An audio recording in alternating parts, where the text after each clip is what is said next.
राजस्थान विधानसभा का मानसून सत्र सीधा लिए चलते हैं। जनहित के मुद्दों की गूंज सुनाई दे रही है विधानसभा में। आसन पांव पे बिराजिए, वहीं बैठो, वहीं बैठो। श्री रामनिवास गावड़िया सदस्य की ओर से विधानसभा क्षेत्र पर्वतसर निवासी सूबेदार के लापता होने से उत्पन्न स्थिति के संबंध में श्रीमती रमीला खड़िया सदस्य की ओर से विधानसभा क्षेत्र कुशलगढ़ में ट्रोमा सेंटर का निर्माण नहीं होने से उत्पन्न स्थिति के संबंध में श्री मनोज कुमार सादुलपुर सदस्य की ओर से प्रदेश में एसआई भर्ती रद्द किए जाने से उत्पन्न स्थिति के संबंध में श्री रविंद्र सिंह भाटी सदस्य की ओर से पश्चिमी सीमावर्ती क्षेत्रों में मूलभूत सुविधाओं के अभाव से उत्पन्न स्थिति के संबंध में श्री अमित चाचाण सदस्य की ओर से विधानसभा क्षेत्र नोहर में विद्युत समस्याओं का समाधान नहीं किए जाने से उत्पन्न स्थिति के संबंध में श्री गणेश राज बंसल सदस्य की ओर से प्रदेश में धानका जाति की भांति ही अनुसूचित जनजाति में सम्मिलित नहीं किए जाने से उत्पन्न स्थिति के संबंध में डॉक्टर शिखा भील बराला सदस्य की ओर से सामोद वीर हनुमान मंदिर क्षेत्र में मोबाइल टावर स्थापित नहीं किए जाने से उत्पन्न स्थिति के संबंध में श्री डूंगरराम गेदर सदस्य की ओर से नगर पालिका सूरतगढ़ द्वारा नियमबद्ध तरीके से भूमि आवंटन किए जाने से उत्पन्न स्थिति के संबंध में श्री मोतीराम सदस्य की ओर से माउंट आबू और आबू रोड में बढ़ रही आपराधिक गतिविधियों पर अंकुश नहीं लगाए जाने से उत्पन्न स्थिति के संबंध में श्री ललित यादव सदस्य की ओर से मुंडावर पंचायत समिति द्वारा राजकीय धन के दुरुपयोग से उत्पन्न स्थिति के संबंध में श्री पितराम सिंह काला सदस्य की ओर से विधानसभा क्षेत्र पिलानी में राजकीय विद्यालयों के भवन निर्माण हेतु बजट आवंटन न होने से उत्पन्न स्थिति के संबंध में श्री पूसाराम गोदारा सदस्य की ओर से चूरू जिले में अतिवृष्टि से हुए नुकसान से उत्पन्न स्थिति के संबंध में श्री घनश्याम सदस्य की ओर से विधानसभा क्षेत्र टोडा भीम में अतिवृष्टि से हुए नुकसान से उत्पन्न स्थिति के संबंध में श्री लक्ष्मण सदस्य की ओर से प्रदेश में अतिवृष्टि से हुए नुकसान से उत्पन्न स्थिति के संबंध में उपरोक्त प्रस्ताव ऐसे नहीं है कि सदन की पूर्व निर्धारित कार्रवाई को रोककर इन पर विचार किया जाए, अतः इन पर अनुमति देने में असमर्थ हूं।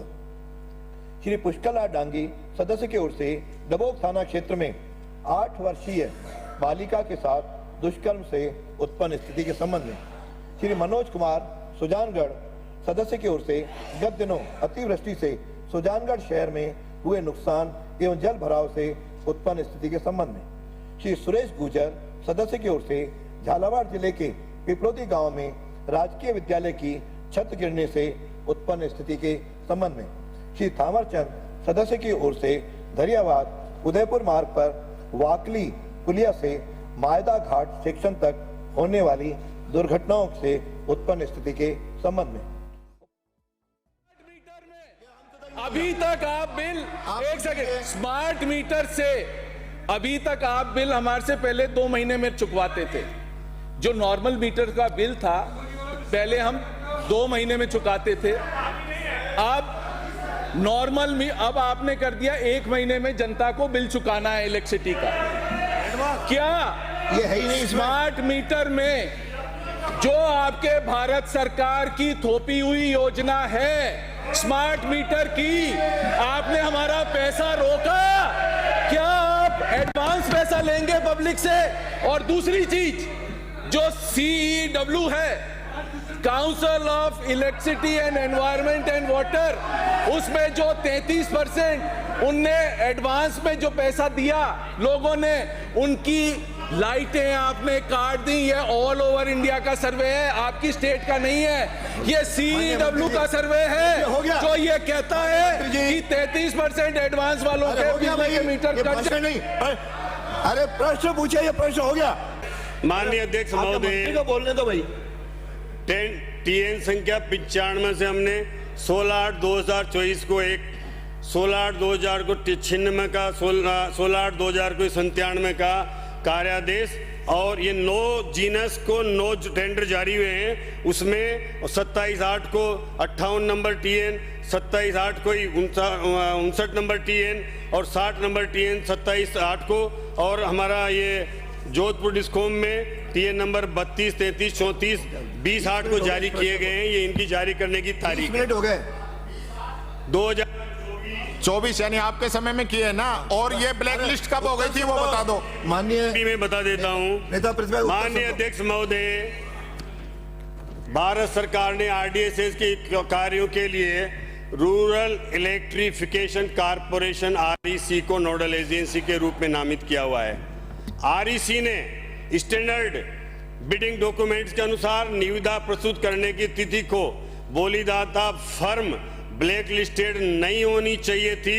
इस दिशा में इन दिशा निर्देशों की प्रक्रिया के दौरान पालना की गई है।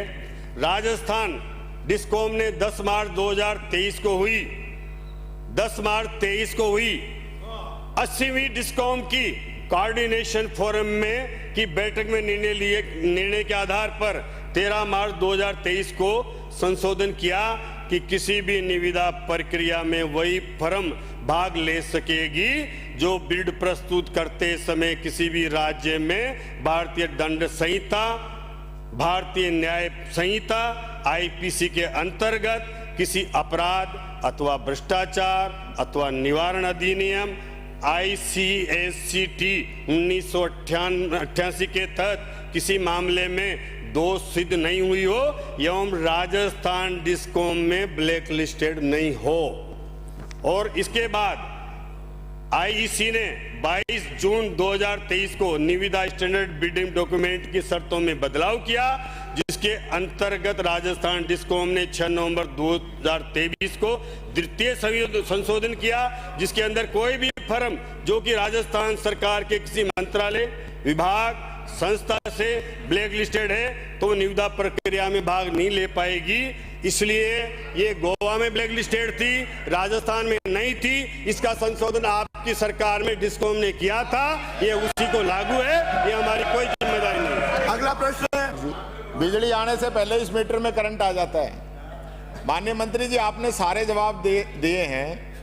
मैं तो सीधा सा सिंपल सा आपसे क्वेश्चन पूछना चाहता हूं कि जीनस पावर इंफ्रास्ट्रक्चर लिमिटेड को जयपुर, जोधपुर, अजमेर डिस्कॉम के जो आपने वर्क ऑर्डर जारी किए हैं वो किस तारीख को जारी किए हैं और वर्क ऑर्डर की राशि कितनी है? Question number 1। और क्वेश्चन नंबर दूसरा मेरा ये है, नहीं दो का ऐसे मत रोको आप भी जोगाराम जी चला तो। अरे और दूसरा ये है कि इस फर्म को गोवा सरकार ने 5 अगस्त 2024 को ब्लैकलिस्ट किया था, तो जो ब्लैकलिस्ट होने वाली फर्म है वो टेंडर की शर्तों के अनुरूप उसका जो है वर्क ऑर्डर कैंसिल करना चाहिए था, तो वो आप करेंगे या नहीं करेंगे? सीधा सा क्वेश्चन मेरा ये है, आप जवाब।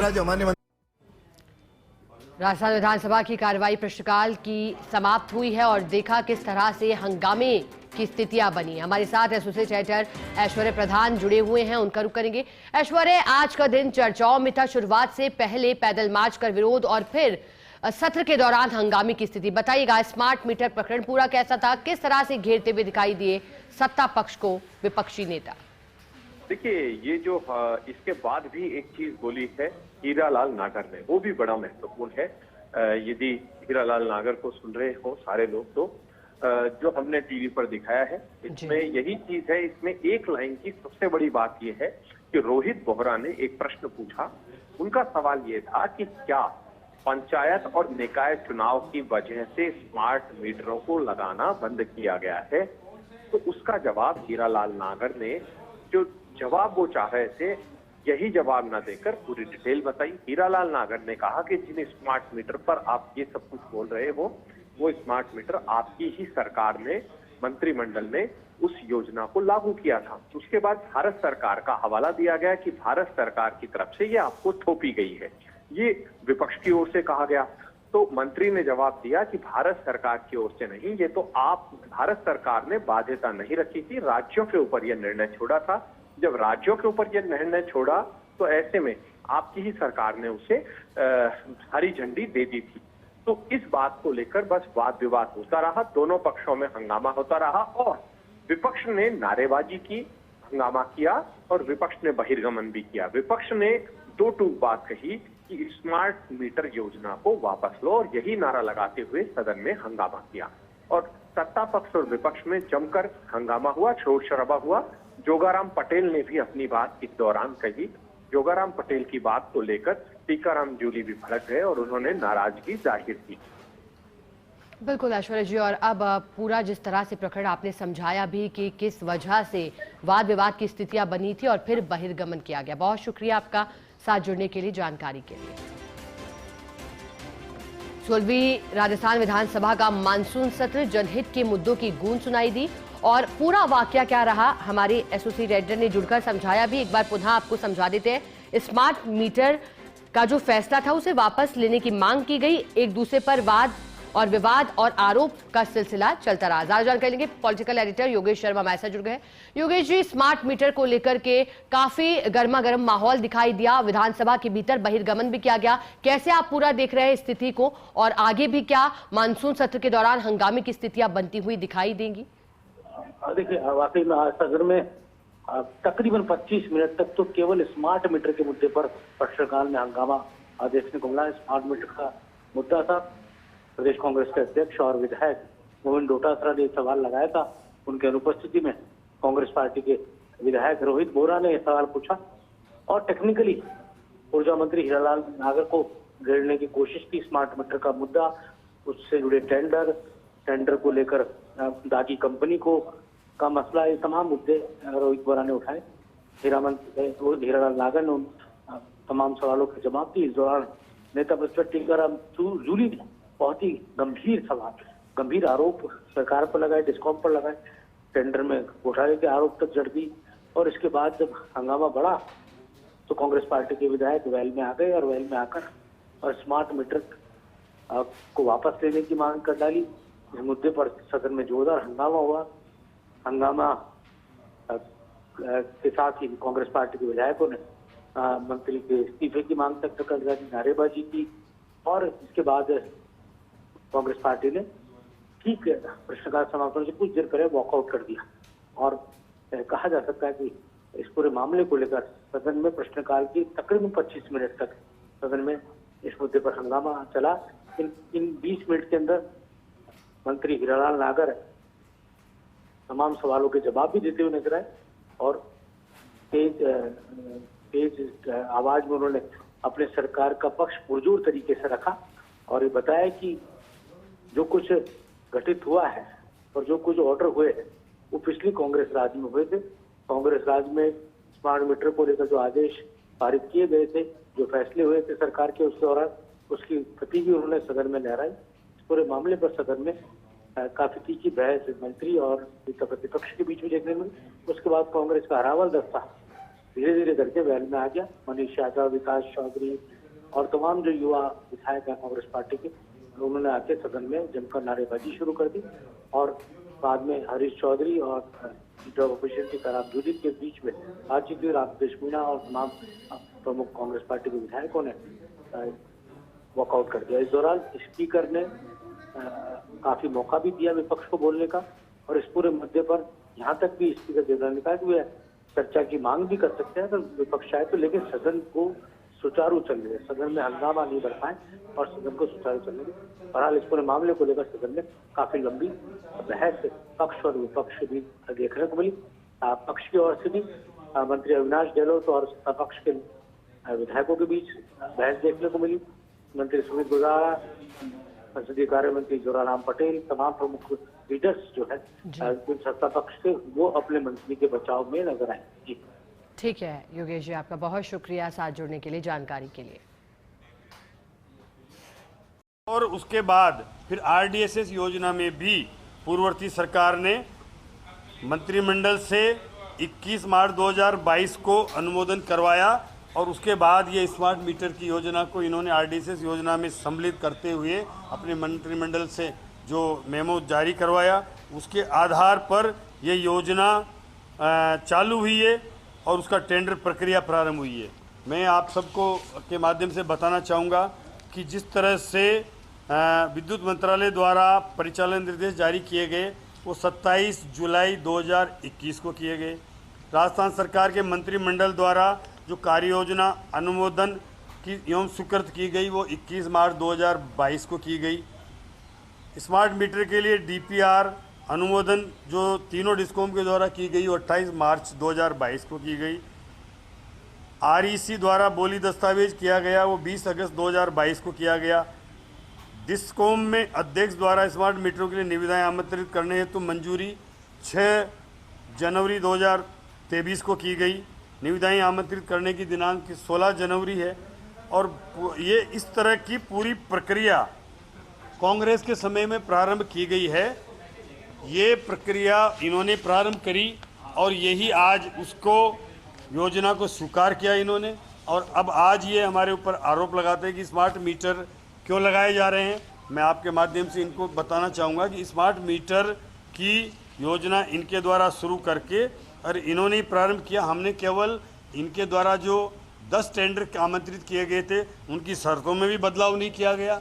और इन्होंने आज ये कह रहे थे नेता प्रतिपक्ष कि इसमें ब्लैक लिस्टेड कंपनी को टेंडर दे दिए गए। ये ब्लैक लिस्टेड की जो शर्त है वो अन्य राज्यों में कोई ब्लैक लिस्टेड है तो उसको राजस्थान के डिस्कॉम में मान्य नहीं होगा। ये शर्त भी इन्होंने इनके समय ही संशोधन करके लागू की गई जो इनके कार्यकाल में था। और मैं आपको बताना चाहूँ 10 मार्च 2023 को 80वीं डिस्कॉम की बैठक में इन्होंने के आधार पर 13 मार्च 2023 को इसको संशोधित किया और वही फर्म भाग ले सकेगी जो किसी भी राज्य में भारतीय दंड संहिता, भारतीय न्याय संहिता, IPC के अंतर्गत किसी अपराध अथवा भ्रष्टाचार निवारण अधिनियम 1988 के तहत कोई दोष सिद्ध नहीं हुई हो एवं राजस्थान डिस्कॉम में ब्लैक लिस्टेड नहीं हो।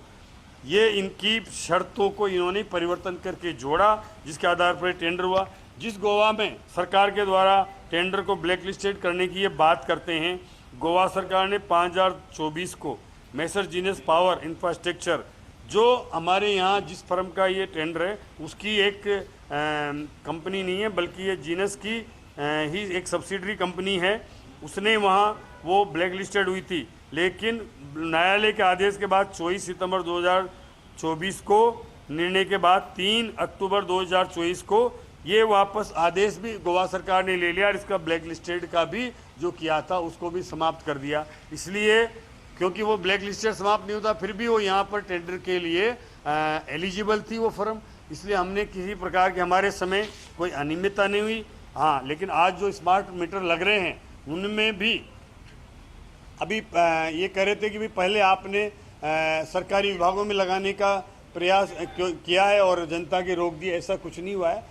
जनता में अपनी स्पष्ट स्थिति के अनुसार, उपलब्धता के अनुसार मीटर लगाए जा रहे हैं। लेकिन केंद्र सरकार का और MNRE का एक हमें निर्देश था कि जल्दी से जल्दी सरकारी कार्यालयों में कम से कम 25% मीटर लगाए जाएं ताकि RDSS योजना की राशि को जारी किया जा सके। इसलिए हमने ये निर्देश दिए कि इस योजना में जो सरकारी विभाग है उनमें जल्दी से जल्दी वो मीटर लगाएं ताकि RDSS योजना के जो राशि है उसको जारी करवा करके और जो RDSS योजना का काम चल रहा है फिर सेक्रेशन का, रिवेम्पिंग का, वो सब योजनाओं में वो भुगतान प्राप्त हो सके, इसलिए वो परिवर्तन किया था। और मैं आपको बताना चाहूँगा कि जिस तरह से कांग्रेस अपना मुंह छुपाने के लिए, उनके पास बोलने के लिए सदन में नहीं है, जनता में नहीं है, फिर भी वो एक केवल और केवल बरगला करके जनता को गुमराह करना चाहती है अपनी योजना शुरू करके। और आज वो इसी योजना का विरोध कर रहे हैं। ये लोकतंत्र में जिस तरह से ये भूमिका निभा रहे हैं, निश्चित रूप से ये इन्हीं की खुद की शुरू की गई योजना थी। हमने इसको केवल आगे बढ़ाया है और जनता के सामने इनके जब कारनामे आ रहे थे तो सदन से बहिष्कार करके और जिस तरह से जनता को गुमराह करना चाहते हैं तो जनता सब देख रही है और जनता के सामने इनके मुखौटे आ चुके हैं। जनता इसको बर्दाश्त नहीं करेगी।